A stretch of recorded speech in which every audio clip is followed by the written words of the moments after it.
Hi everyone! If you're watching this video, that means that you have already completed this study guide, and I'm going to be going over the answers with you.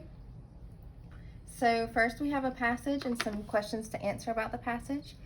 So I'm going to go ahead and read that passage. The boy next door. Brian looked around his family's campsite and sighed loudly.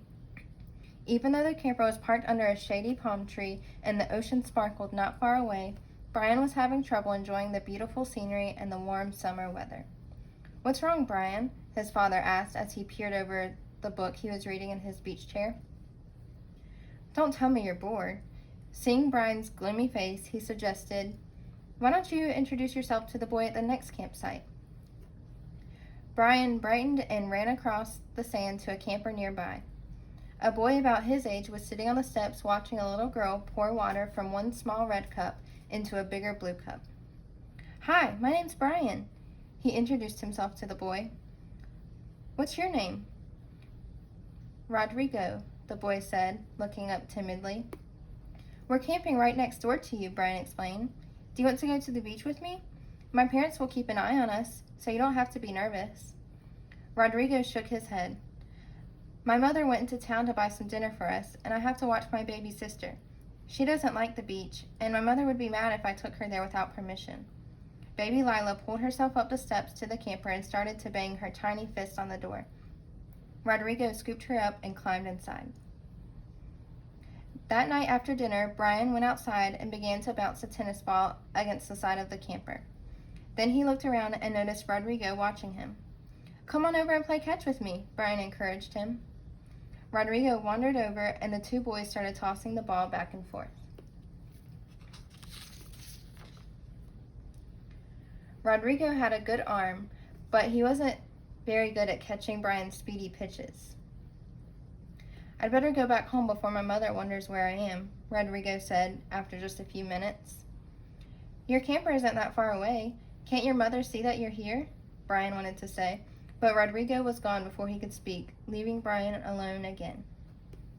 Brian slammed the door to the camper, startling his mom as she sat sipping her iced tea. "I saw you playing catch with your new friend," she commented, "but where did he go?"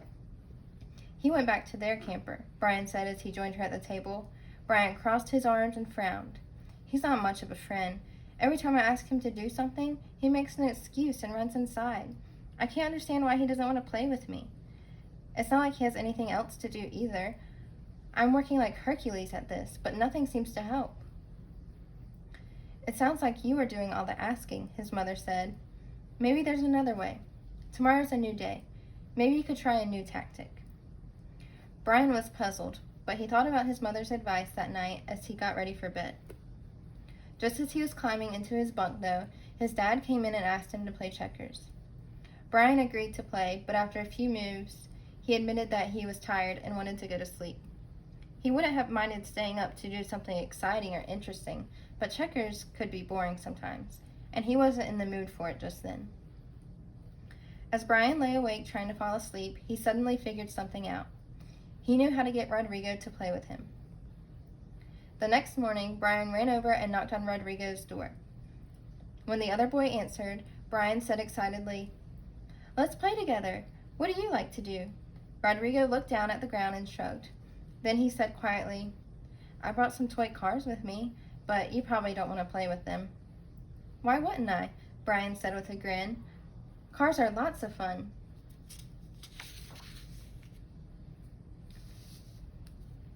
Rodrigo brightened. "Really? Some of my friends back home don't like to play with cars, but I really like them." Rodrigo ducked inside and came back with a plastic container packed to the top with toy cars of all different colors and sizes.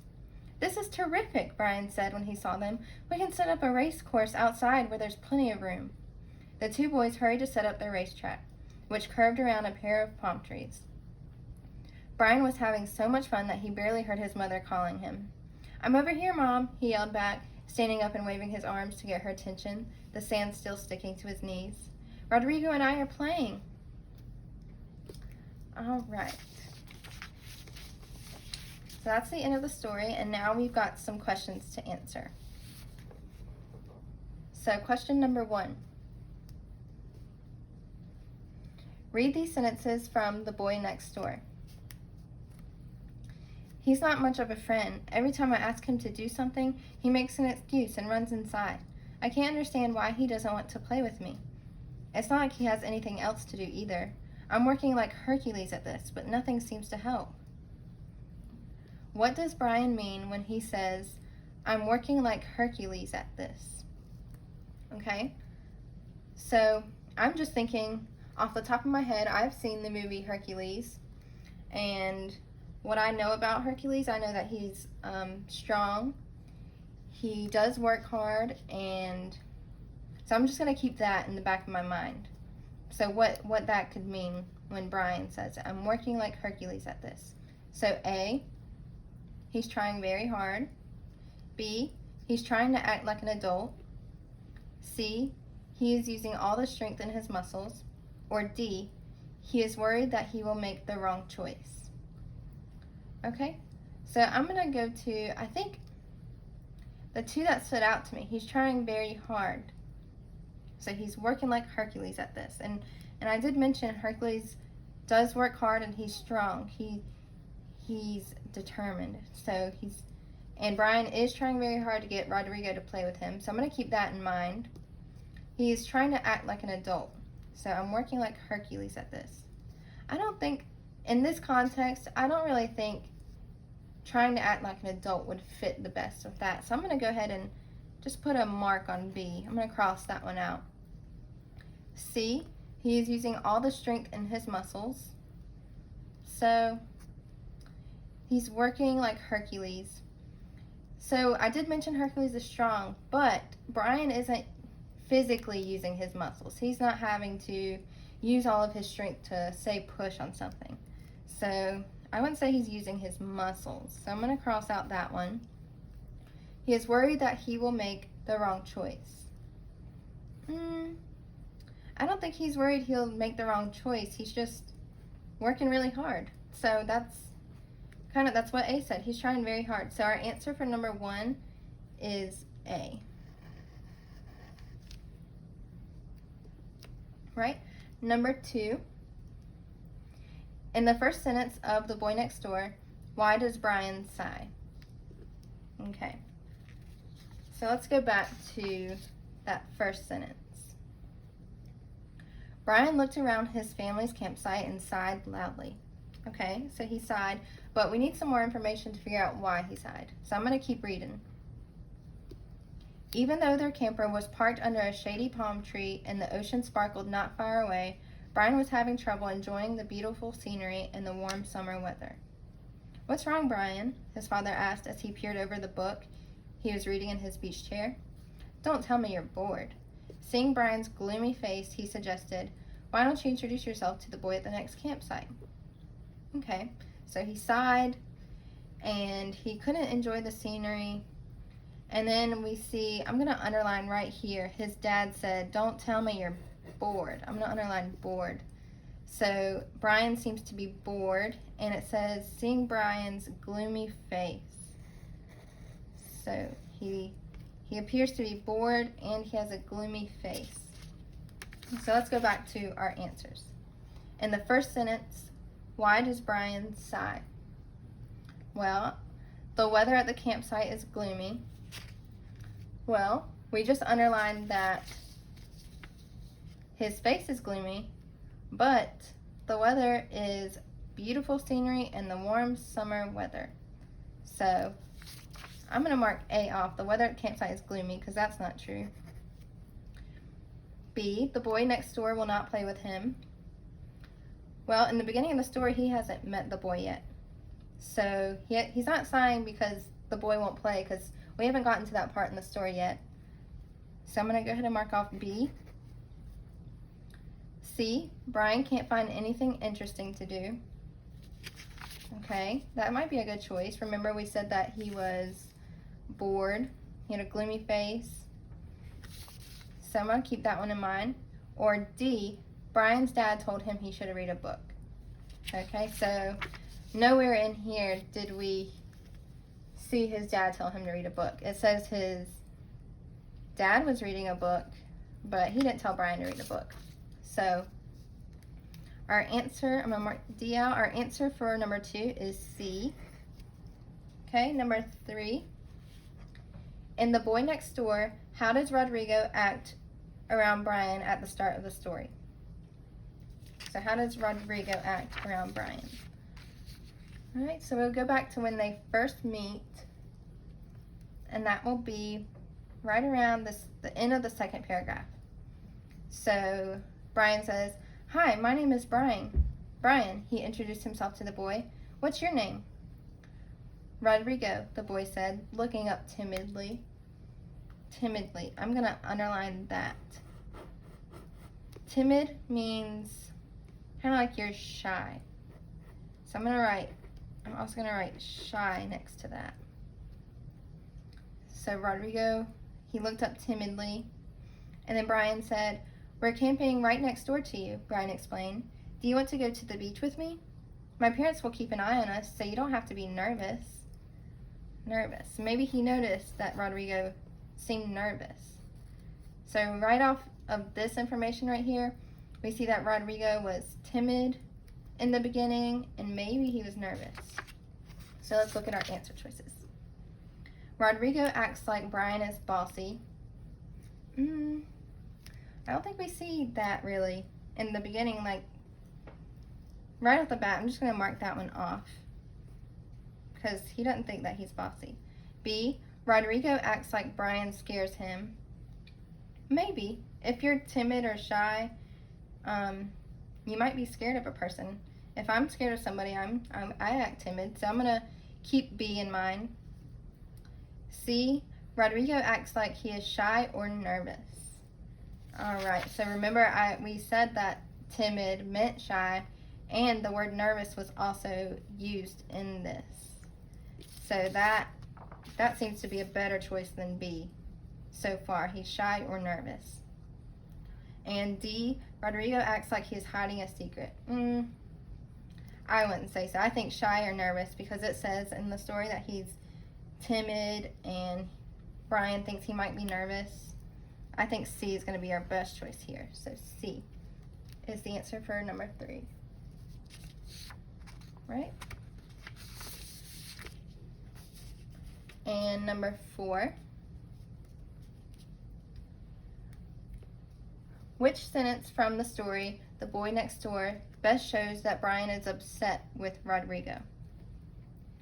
So A, your camper isn't far away. Can't your mother see that you're here? It sounds like he's just asking him a question. He doesn't seem really upset here. But I'm not going to mark that one out just yet. B, Brian crossed his arms and frowned. He's not much of a friend. Every time I ask him to do something, he makes an excuse and runs inside. I can't understand why he doesn't want to play with me. So this one, he does seem upset. He crossed his arms and he frowned. So I know when I'm upset at somebody, I frown sometimes and I do cross my arms. And he's upset. He's doing that because of Rodrigo. So B seems like a good answer, but let's see what the other ones say. C, let's play together. What do you like to do? I'm just going to go ahead and say he's not upset in that one. D, Brian was puzzled. He thought of his mother's advice that night as he got ready for bed. He's not really upset in that one, and it's not toward Rodrigo. He's thinking about his mom's advice, and he's not upset, especially not towards Rodrigo in this. So I think our best choice for 4, your answer is going to be B, and that's because it shows us that Brian crossed his arms and he frowned, and it was because of Rodrigo. So this one would best show that he was upset with Rodrigo. All right, number 5. Read the sentence below from The Boy Next Door. My mother went to town to buy some dinner for us, and I have to watch my baby sister. She doesn't like the beach, and my mother would be mad if I took her there without permission. Based on this sentence, which word would best describe Rodrigo? Okay, dishonest, Off the bat, I would say no. He's not being dishonest. He's not going to the beach without permission. He's doing everything right. He wants to ask permission, and he doesn't want to make his mom mad. So I wouldn't say he's dishonest. He's not lying to anybody in these sentences, or the sentence. Careless. I think he actually does care. He cares that his mother would be mad, and that he cares for her permission. So if he were careless, he would have taken his sister to the beach and not ask for his mom's permission, not tell her where he was going. So I'm going to mark out B. C, trustworthy. So based on this sentence, like I said, we saw that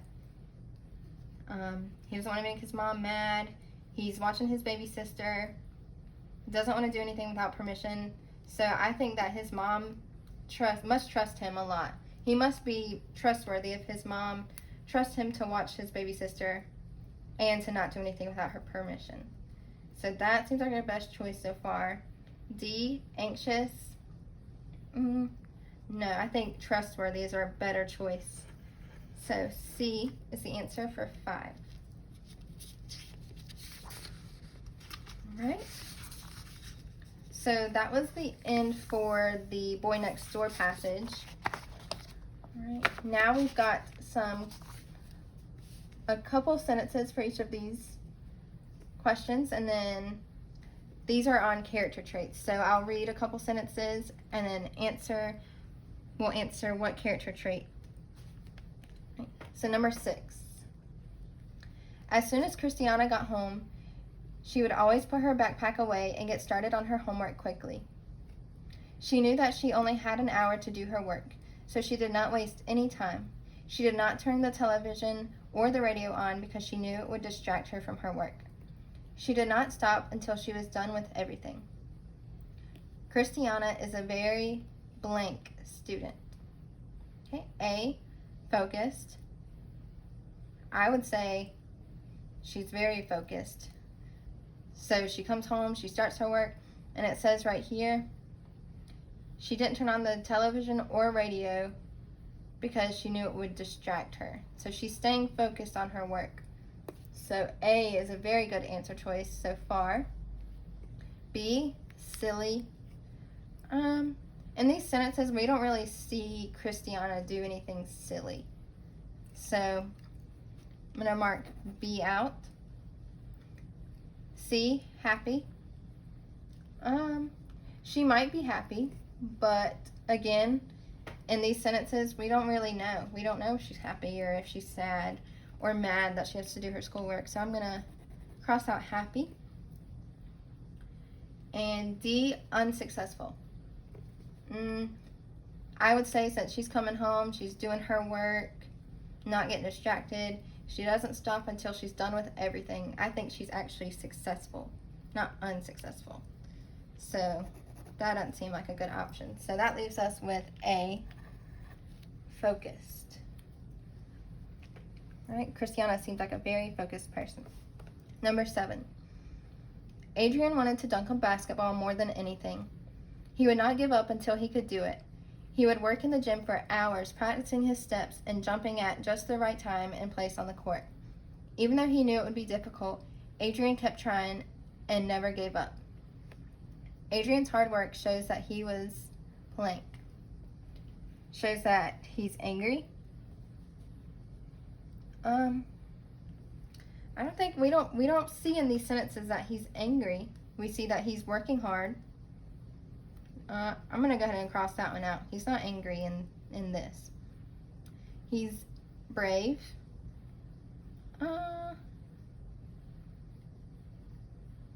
We'll keep that one in mind. Let's go to serious. Adrian's hard work shows that he was serious. Maybe. So we know that he's taken it seriously. He wants to dunk a basketball more than anything. He won't give up. He's in the gym for hours. So I would say that his hard work does show that he's serious about this. So I would say serious more than brave. So let's mark out brave. But let's look at D, determined. I think determined is better than serious. So he's very determined. He wants to dunk a basketball more than anything. He won't give up. He kept trying and never gave up. So we see that repetition, like he's never giving up. He's always trying. He's putting in the hours. So he's very determined to dunk a basketball. Our answer for 7 is D. Right? Number 8. Melissa loved being around her baby cousin. She always made sure that he had all of the toys and snacks that he needed. She played with him and made sure that he was happy. As soon as her cousin started to cry, she would hop up and get whatever he needed. She always wanted him to be happy. Melissa is a very blank cousin. A, caring. Yes, I would say she's very caring. She cares for her baby cousin. She wants him to be happy.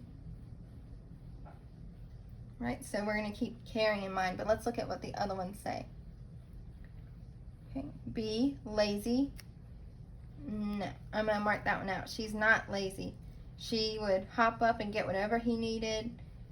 She wanted to do whatever she could to make him happy. So I don't think lazy would be a good character trait to describe her. C, annoying. Melissa is a very annoying cousin. That doesn't really fit to me. If I had someone who always wanted to make me happy, get me whatever I wanted, I wouldn't think that that person was annoying. So I'm going to mark out C. And then Melissa is a very bossy cousin. She's not bossing around her baby cousin. We don't see that in here. She's doing whatever her baby cousin wants. So she's not bossy. So Melissa is a very A, caring cousin. So number 8 is A. Number 9. Katie wanted to go to the party. She did not want to wait anymore for her mom to finish her errands. She kept asking her mother, "Are you done yet? And when can we go to the party?" She crossed her arms and huffed and puffed. Then she started kicking her feet on the back of her mother's seat and whining. Katie was very blank. A, sloppy. Sloppy, when I think of sloppy, I think more of messy. Maybe someone who makes a mess, or someone who is messy, maybe they look a mess.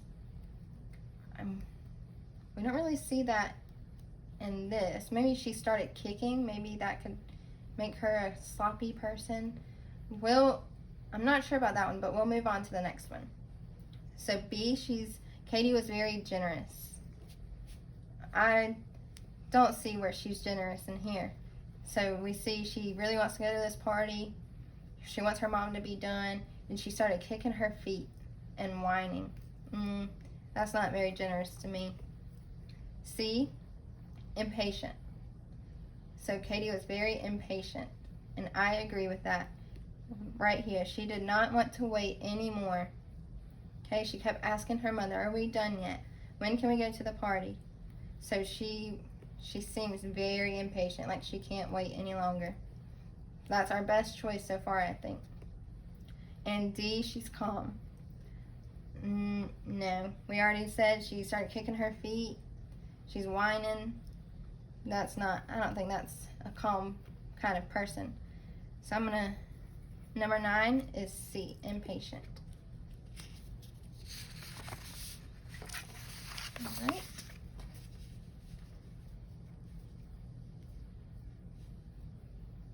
Number 10, Aiden always said please and thank you when he asked for things.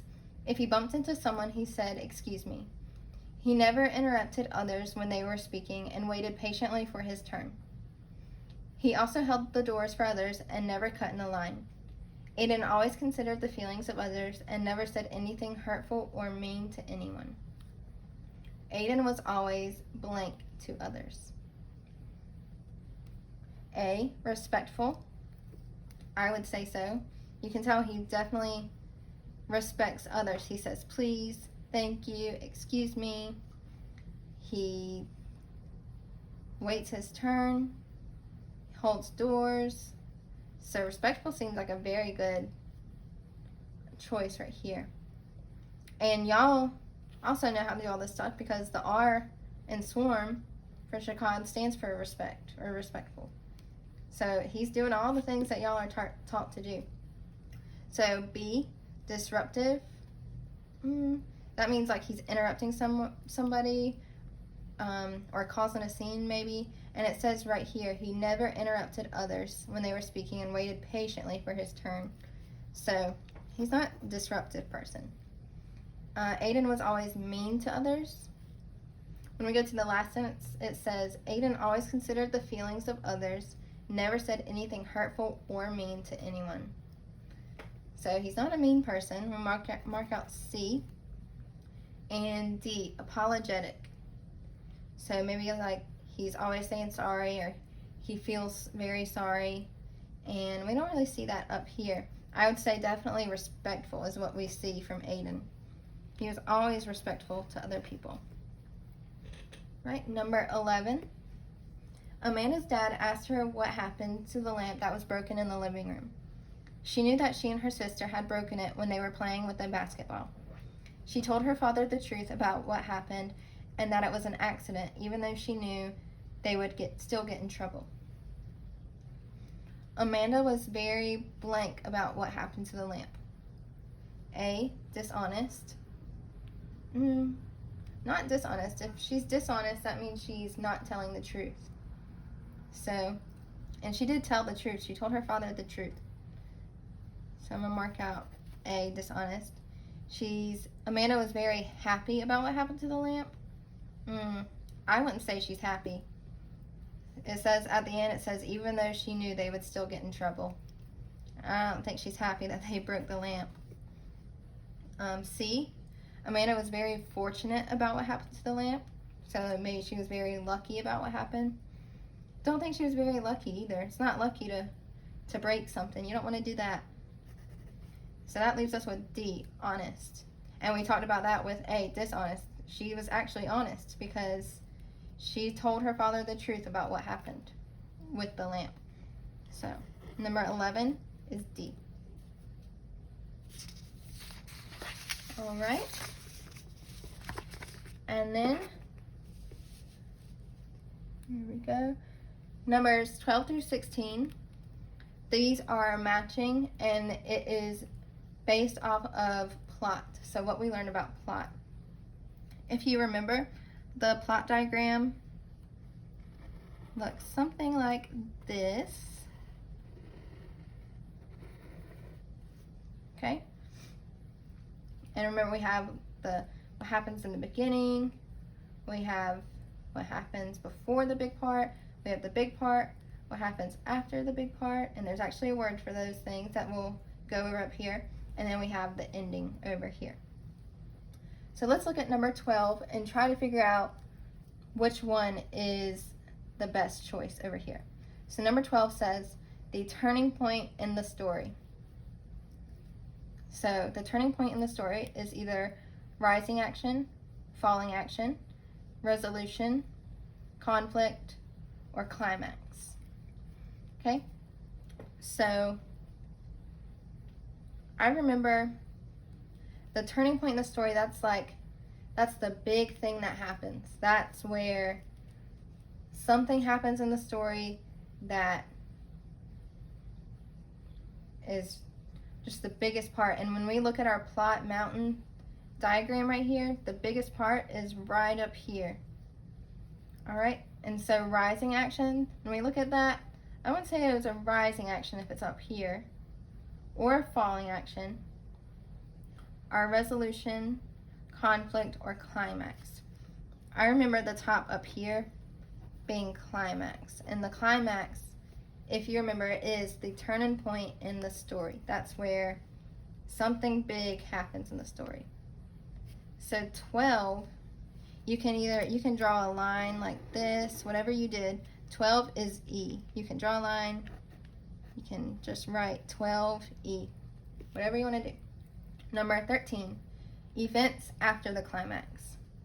Okay, so now we know and remember that climax is right here. So events after the climax would be somewhere over here. So remember, we've got what happens after, and then we've got the ending. So after the climax, that could be our falling action. Remember, our falling actions are over here. After the climax, you're kind of falling down this plot mountain. And then there's also the ending over here, what could be. And if you remember, that's the resolution. But events after the climax, since we have two, let's move on to our next one to see if we can eliminate some choices. So 14, how the story ends. Okay, so how the story ends, that would be over here. So we know when the story ends, we have our problem is solved. It's the end of the story. Maybe they live happily ever after. And there's the rising action, falling action. Those don't seem good. Resolution. Okay, so if you remember, we went over in class, maybe online too, the word solution is in resolution. So resolution is how the problem is solved, and it's how the story ends most of the time. So 14, I think the best answer would be C. So we're going to draw a line from 14 to C, and I'm going to write resolution right here, just to help us visualize it. 14, C. 15, events before the climax. Okay, so, well, let's go back to 13, events after the climax. So we have this section right here, and we've already got resolution. So I think this going down the mountain, that's going to be our falling action. And that is the actions or anything that happens in the story after the big climax. So 13 is B. And I'll write that right here.